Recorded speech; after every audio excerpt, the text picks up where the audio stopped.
Hi, this is Mark, and I am here in Burlingame, and it's actually location here is the Japanese tea garden that I didn't know existed until I stumbled upon it. I've been coming down here to teach private clients yoga lessons and for a little while, but never did much exploring down here, and decided today to do that so I could do my reading from the Golden Present Daily Inspirational Readings by Sri Swami Satchidananda. And this is for October 1st. So we're getting into a new month here. And there's a picture, birds flying, nice big river. And there's a big um, pond in front of me in the Japanese tea garden. You're not getting a great view of it because I'm facing it, but it's really pretty. So let's see, October 1st. Let that be your nature, loving and giving. Once a man went to a river for a bath and found that the river was in flood. As he approached the rushing water, he saw a scorpion being carried away by the current. He took pity on it and thought, "Oh, he is going to die." So he reached forward and took the scorpion out of the water. As he was taking it out, the scorpion stung his hand. As he got stung, he jumped and the scorpion fell back in the water. Again, he felt pity. "Oh, I am so sorry. No, I will not let you die." He took it out, got another sting, and dropped it again. A friend was standing behind him, watching the whole thing. As he reached in to take the scorpion out of the water one more time, the friend said, "You fool! Every time you pick up the scorpion, it stings you. Don't you have any common sense?" "Well," the man said, "I don't know about common sense. All I know is my nature is to feel pity for something, to be compassionate, and if possible, to save it. That is just the way I am." The friend replied, "But don't you see that the scorpion is stinging you and will continue to sting you?" The man explained, "What can I do? That is its nature. I cannot change its nature, and in the same way you cannot change my nature." He did not hate the scorpion because he understood and accepted the nature of the scorpion. Let our nature be like this. That is our true nature, loving and giving. Of course, you can probably use a stick to lift the scorpion out.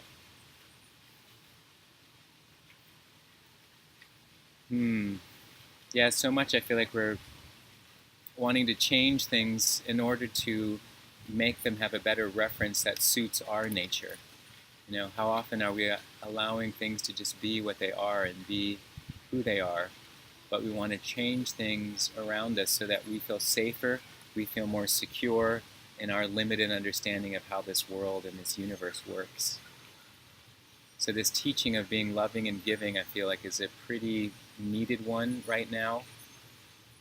And to do a little investigating on what that actually means, because I believe there are people in the world who think that they are loving and giving, but if we were to really look at their way in the world, it may seem that they're being selfish about how that is. I even feel like I probably am doing that, and I need to continue to look at areas where I can be more loving and giving. I also like in this reading how in this story they're talking about this person who's, just honoring his own nature and then honoring the nature of the scorpion, just saying it is doing what it's meant to be doing. I'm doing what I'm meant to be doing. But then Swami Satchidananda here offers, well, we could use a stick to get the scorpion out.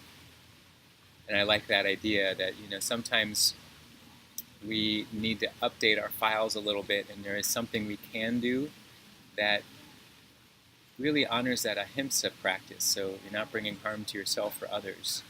So he doesn't need to get stung just because that's the nature of the scorpion or the nature of somebody in your life who maybe stings when you talk with them. You don't have to take it, but what is that,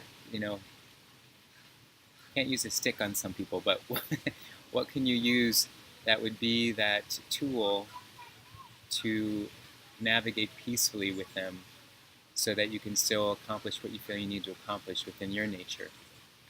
This makes me think about, I'll see little creatures, and oftentimes birds even sometimes insects that I try to save from getting washed down the drain if they're an insect, or there was an injured bird once in my neighborhood that I was looking after until the Humane Society could come to take care of it. And it's just these actions, like where can I practice these elements of being loving and giving in any area of life? And I think when we develop that nuance of seeing and perceiving, and we can build that in some areas, it extends into other areas of our life, and that can become a way of how we can extend our nature. Now, some people are like, well, my nature is to be, greedy, or my nature is to not talk to people and to do certain things that might be from some other energy in our being. It might not be the most refined part of our nature. It might be more of part that we're working on. So recognizing that, I think, is important. And what I like about this spiritual teaching, it's reminding us that the nature of loving and giving, I believe, is part of our true desire, how we want to connect with one another in the world, and it gets misdirected often, or misunderstood, misperceived in ourself, and how we share that with others. So that's what I'll share for now, and I'm going to return back to this Japanese garden. And so thanks for watching, and see you tomorrow.